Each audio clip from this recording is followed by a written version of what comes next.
Bonsoir à tous, ravi de vous retrouver à la une de votre Guyane Soir, la frayeur au collège Henri Agarande à Kourou. Un coup de feu a éclaté devant l'établissement. Par mesure de précaution, les élèves ont été confinés. La journée mondiale de l'océan, l'occasion de monter à bord du Plastic Odyssée. Ce bateau fait escale un peu partout dans le monde pour sensibiliser à la pollution du plastique dans les océans. L'équipe propose également des solutions de recyclage. Et puis le club de l'Étoile de Matoury, sacré champion de Guyane de football. En finale, les Matouriens ont battu le Gel d'Arc de Kourou, 3-0. Ils succèdent à l'Olympique de Cayenne. Résumé de cette rencontre en fin de journal. La violence s'invite une nouvelle fois aux abords des établissements scolaires. Cette fois-ci, c'est à Kourou que l'incident a eu lieu. Ce matin, devant le collège Henri Agarande, des échauffourées entre jeunes s'est terminé par un coup de feu. 2 personnes ont été blessées. Les élèves confinés à l'intérieur du collège. Retour sur cette journée avec Jean-Gilles Assard. Le collège Henri Agarande sous haute protection. Les parents sont tenus à distance. Une élève nous raconte les faits débutés vers 10h, heure de la récréation à l'extérieur de l'établissement. Il y a eu une embrouille avec des élèves et leur frère il a voulu régler ça avec une arme à feu et il est rentré, il est resté devant le collège, il a tiré, il y a un élève qui s'est pris une balle. Très vite, prise en charge, les blessés sont dirigés vers le centre hospitalier de Kourou. Les blessures ne sont pas graves. Les 2 personnes qui ont été blessées, une a été transportée au CHK. Il n'y a rien de vital, c'est un dégât collatéral puisqu'il passait juste au mauvais moment. Dans la fuite et la bousculade qui suit le tir, personne ne sait dire où est passé le tireur. Certains prétendent qu'il est à l'intérieur de l'établissement, d'où l'ordre de confinement. Conséquence, des scènes d'angoisse et de stress sont constatées. Tout le monde s'est réfugié au fond du collège, tous les profs ont dû monter dans des salles verrouillées, tout le monde est à terre. Plein de gens font des crises de panique ou tombent dans les pommes. C'est très difficile parce que les enfants ils sont agités, ils ne comprennent pas. Nous, les profs, on ne comprend pas non plus. Les informations arrivent au compte-gouttes, donc on ne sait pas. Et je verrais des enfants, 24 enfants dans la salle, c'était quand même horrible. Dehors, plus le temps passe et plus les parents sont eux aussi inquiets à la vue des ambulances évacuant des élèves. Là, j'étais attendu que c'est passé du truc plus, mais ils disent rien. Non, c'est pas bien ça, mais c'est pas bon ça. Elle est où la sécurité? C'est notre enfant qui est là aussi. Hein? Il est 13h, les autorités prennent la décision de lever le confinement au grand soulagement des collégiens et des parents. La vidéosurveillance ayant permis de confirmer la fuite du tireur. Au départ, on ne savait pas où était le tireur. Donc désormais, on a levé le doute. Il n'est pas dans le collège. Il est en fuite. Certes, nous ne l'avons pas. Mais j'ai mis un dispositif en place sur l'ensemble de la commune de Kourou. On tient tous les points, tous les carrefours importants de Kourou, avec des patrouilles également mobiles sur Kourou. En début d'après-midi, on apprendra l'interpellation du tireur. Ce nouveau fait divers intervient une semaine après la mort d'un jeune devant un collège de Saint-Laurent-du-Maroni. En justice, le délibéré est tombé dans l'affaire de délivrance frauduleuse de titres de séjour par la préfecture de 2014 à 2017. L'ancien chef du bureau des étrangers, Ronald Fouin, est condamné à 4 ans de prison, dont 1 an ferme et 80 000 euros d'amende.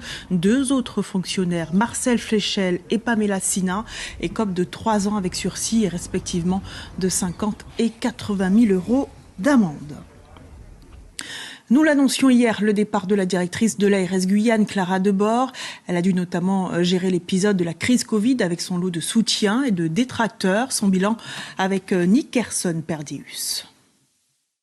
Arrivée le 7 janvier 2019, en plein conflit social au centre hospitalier de Kourou, Clara Debord donne le ton de sa gouvernance. Pour moi, avant toute chose, c'est la sécurité des patients qui compte et je ne peux pas accepter de discuter dans un contexte dans lequel on a des serrures qui sont des serrures sécurisées qui sont dégradées. Ça n'est pas possible de travailler dans ces conditions d'intimidation, de violence.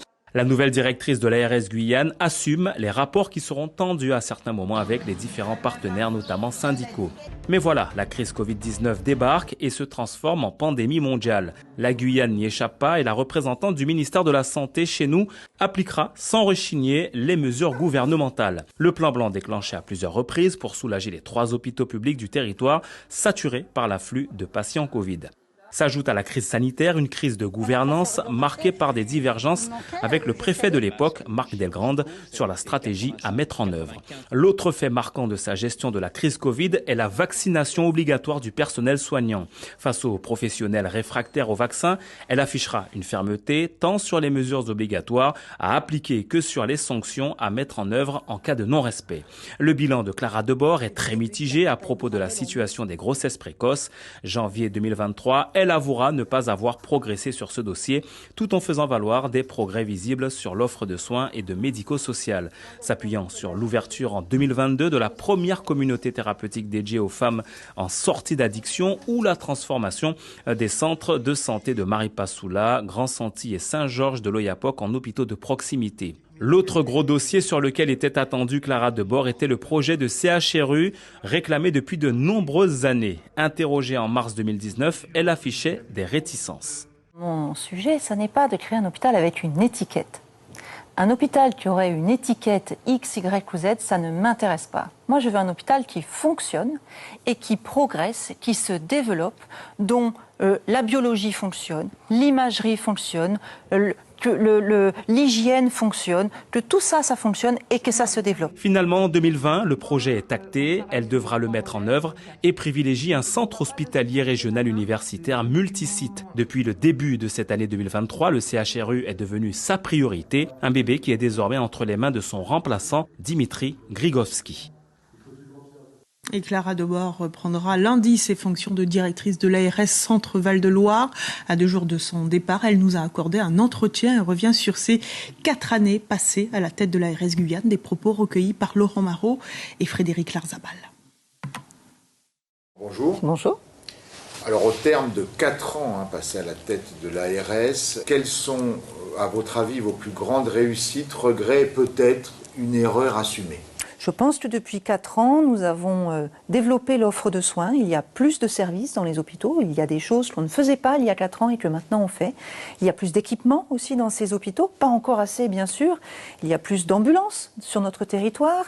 Il y a, comme ça, on a développé l'offre de soins.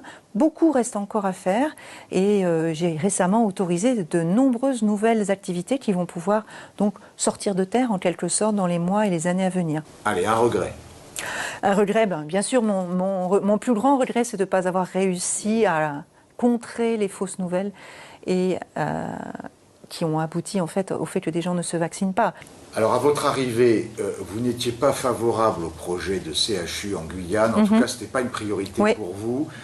Crise Covid 2020, le gouvernement acte le projet. Est-ce que là-dessus, vous vous êtes trompé ? Je n'imaginais pas qu'on puisse créer le CHU de Limoges en Guyane. Pour moi, il y avait un côté établissement de santé très, très métropolitain, considérant que la Guyane avait besoin très certainement d'autres choses, et en particulier, pas juste une étiquette, mais un développement de l'offre. C'est-à-dire, en fait, dans le volet CHU, ce qui pour moi est le plus important, et je l'ai dit très souvent, c'est le volet R du U. Alors, on ne comprend pas ce que ça veut dire, mais un CHU, c'est d'abord un hôpital qui offre l'ensemble de la palette de soins. Et ça, je suis absolument d'accord, il faut le faire, et il faut le faire en réseau. L'hôpital de Cayenne était, est et restera trop petit pour être CHRU tout seul. Maintenant, un CHRU à 3 plus les centres de santé, là vraiment ça a du sens. Par contre, il faut permettre aux professionnels de se déplacer et aux patients de se déplacer d'une zone à l'autre. Aujourd'hui, la logistique de transport, c'est très compliqué en Guyane.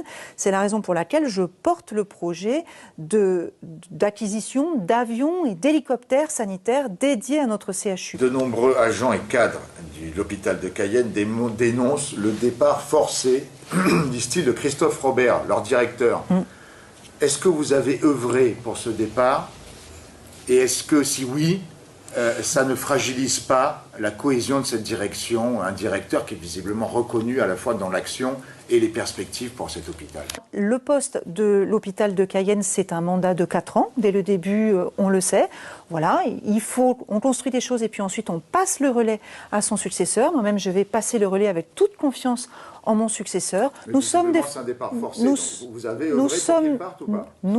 des fonctionnaires au service du territoire. Nous ne sommes pas des élus, Nous ne sommes pas des élus, nous sommes au service du territoire et on passe le relais de l'un à l'autre. Je ne commenterai pas le reste, je ne suis pas là pour donner les bons points. Si vous le dites, je ne suis pas là pour donner les bons points ou les mauvais points. Les nominations ne sont pas faites par vote. On ne vote pas pour ses chefs ici en Guyane, ni ailleurs.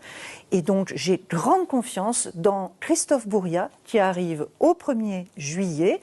Et je souhaite une très belle carrière à Christophe Robert, que j'ai beaucoup accompagné, mais c'est normal, c'est mon travail.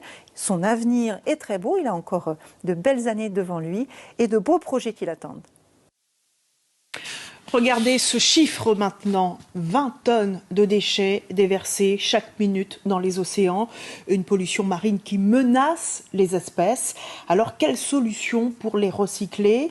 Le bateau Plastique Odyssée sillonne le monde pour proposer des actions concrètes. Véronique Nison et Thierry Viviès ont rencontré l'équipage actuellement en escale en Guyane. En escale depuis quelques jours au port de commerce, un bateau pas comme les autres. Un navire laboratoire destiné à montrer qu'il est possible de s'attaquer aux déchets plastiques. À son bord, d'étonnantes machines sont là pour démontrer des solutions de recyclage.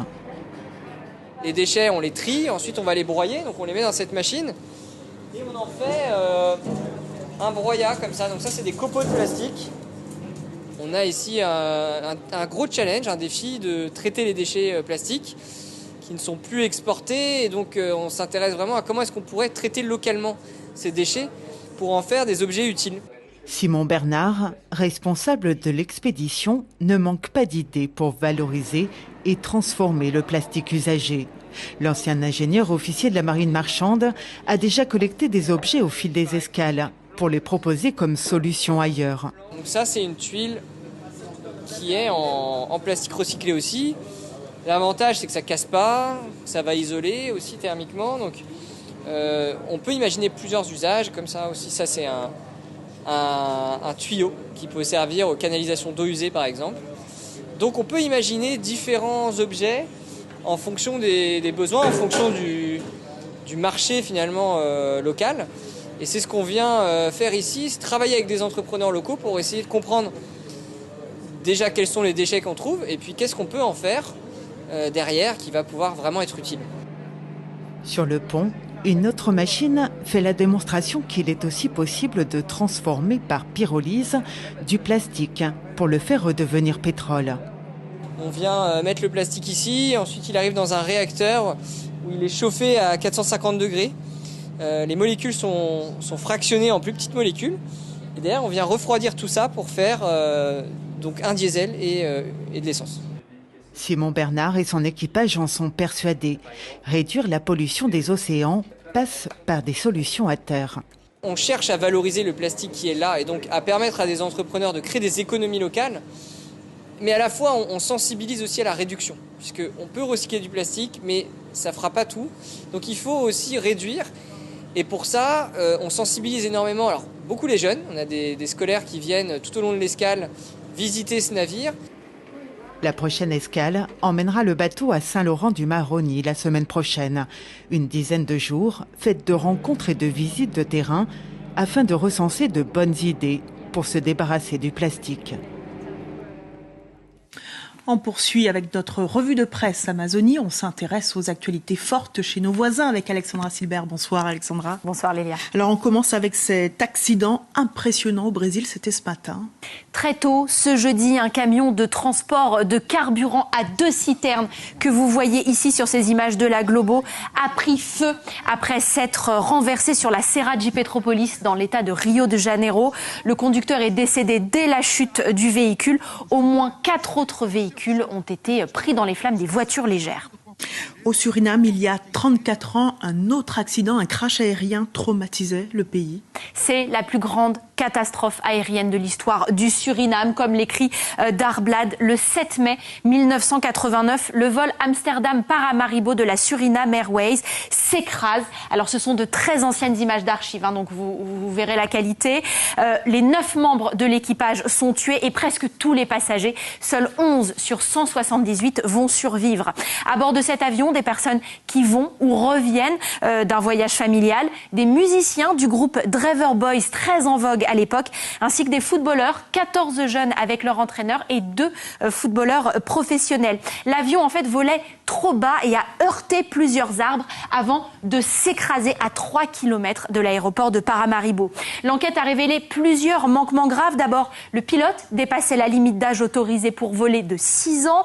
Le certificat de santé du mécanicien était périmé. Et enfin, le copilote avait usurpé une identité. Aujourd'hui, ce monument commémore ce terrible accident. Alors, retour au Brésil, la tension autour des droits des peuples autochtones monte d'un cran, Alexandra. Il s'agit, Lélia, du procès du siècle pour les Amérindiens du Brésil. C'est en tout cas eux qui le disent. Sur ces images de TV5 Monde, vous voyez ces centaines d'Amérindiens qui défilaient hier à Brasilia. La Cour suprême doit en effet trancher sur un projet de loi déjà voté par les députés qui pourrait supprimer 700 de leurs réserves. On en parlait la semaine dernière. Ce projet de loi, il est emmené par le lobby agro-industriel qui espère récupérer ces terres, un lobby très soutenu sous l'ère Bolsonaro. Et dans ce contexte, eh bien, l'AMAPA a désormais une nouvelle secrétaire des peuples indigènes. C'est elle, Sonia Jean-Jacques. Elle est également première femme chef adjointe des Galibi-Kalinia. Elle est aussi coordinatrice adjointe du Conseil des chefs d'Oyapoké. Sa mission, eh bien, sera de conseiller l'exécutif sur les revendications des autochtones de l'AMAPA. Et parmi ses priorités, la santé et l'éducation des peuples autochtones. Alors on termine, Alexandra, avec cette triste nouvelle, une nouvelle légende de la chanson brésilienne qui disparaît. Qui sonne presque comme le glas de l'âge d'or de la bossa nova, avec cette fois le décès d'Astrud Gilberto, qui est morte lundi aux États-Unis à 83 ans. Vous la voyez ici en 1963, avec son mari Juan Gilberto. Ils tentent leur chance aux États-Unis. Ils rencontrent le saxophoniste Stan Getz et de là naît un des plus grands tubes de l'histoire mondiale de la musique, The Girl from Ipanema. Elle sera d'ailleurs la première chanteuse brésilienne à recevoir un Grammy grâce à ce titre. Je vous propose d'en écouter quelques mesures avant de passer à la musique guyanaise.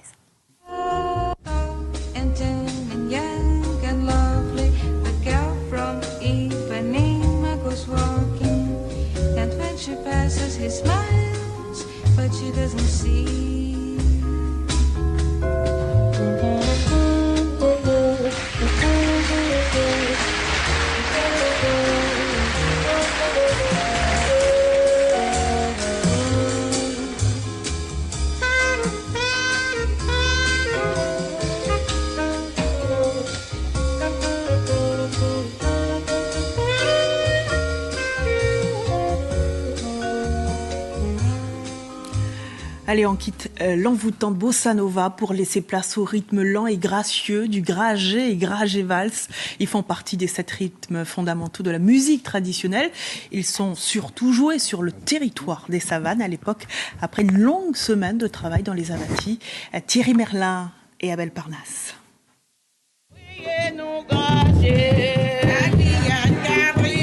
Le gragé, ce chant au vibrato si particulier, retrouve ici des couleurs, un rythme fondamental de la région des savanes et qui trouve son origine en Afrique. Selon Marie-Françoise Pindar, docteur en musicologie. Quand j'avais fait mes travaux de recherche, on s'était aperçu qu'il y avait sur Sinamari, Irakubo, il y avait des esclaves qui venaient de pays du nord de l'Afrique. Donc le pays où on utilise le tambour gragé. Et alors, c'est une hypothèse qui peut se vérifier, puisque c'est dans cette région-là qu'on trouve ce fameux bois élastique et qu'on trouve le tambour gragé. Et c'est donc loin de Cayenne que le gragé est né, dans les communes de Kourou, Sinamari et Irakubo. Sur les abatis, là où après une longue semaine de travail, on se retrouvait au rythme de ces tambourins.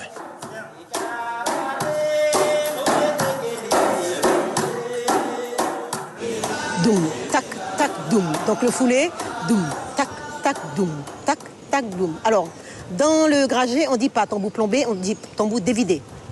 Dougoudoum, dougoudoum. Ou bien doudoum, doudoum. Et puis, quelques phrases du solo.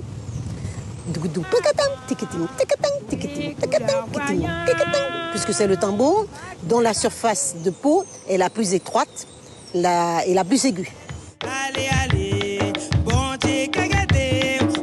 Le gragé, une danse lente et gracieuse. Mais il y a aussi le gragé valse, dont le rythme est à 3 temps.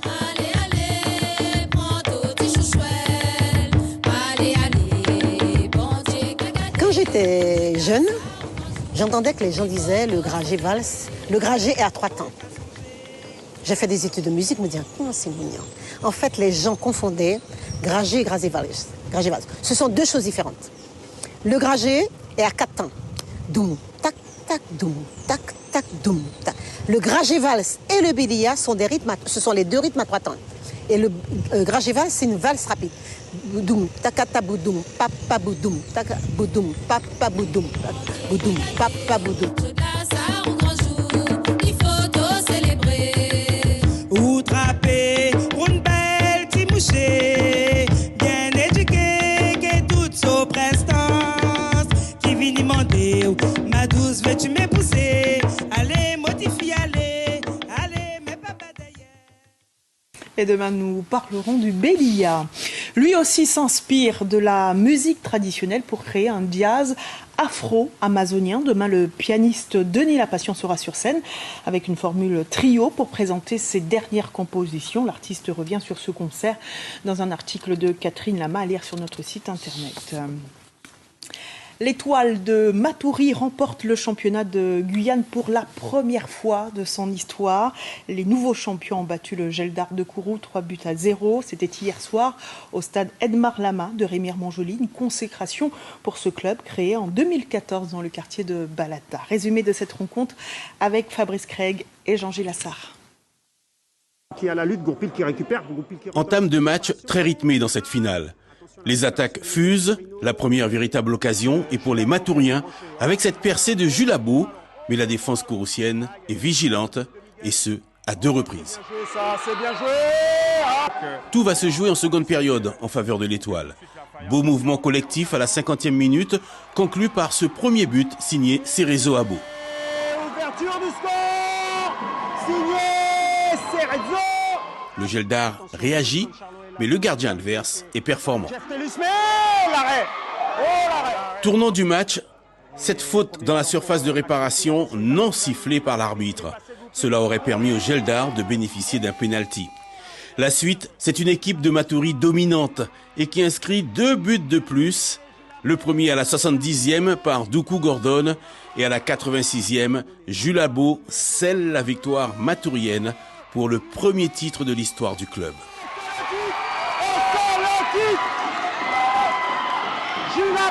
Et cette année, on a quand même mis l'objectif sur le championnat. Parce que bon, tout le monde dit que bon, ok, on remporte des coupes et jamais le titre de champion. Bon, cette année, on l'a fait. Les joueurs, ils ont décidé, ok, bon, ben, on allait travailler là-dessus. C'est pour ça qu'on est là ce soir. On était avec toute la saison. Parce que c'était un travail, justement, on est retombé sur Geldar. On va dire que c'est une revanche. Mais on a travaillé pour ça, on les connaît, ils nous connaissent. Donc on sait que ça a été un match très intense, on a vu. Mais on a travaillé pour ça et voilà, ça en fait arriver le jour. Le Geldar de Kourou et l'étoile de Matoury seront à nouveau face à face pour 2 finales de Coupe de Guyane. Celle de cette saison et celle de l'an dernier. Les dates ne sont pas encore connues. Ok les gars. Et voilà, c'est la fin de cette édition. Merci de l'avoir suivi. Retour de l'info en radio dès 5h. L'info est aussi en continu sur notre site internet. Demain, à cette même place, Nickerson Perdius. Belle soirée à vous. L'info continue sur les réseaux sociaux et sur notre site internet, lapremière.fr. L'information continue sur notre site guyane.lapremière.fr. Scannez ou flashez le QR code pour suivre toute l'actualité de la Guyane.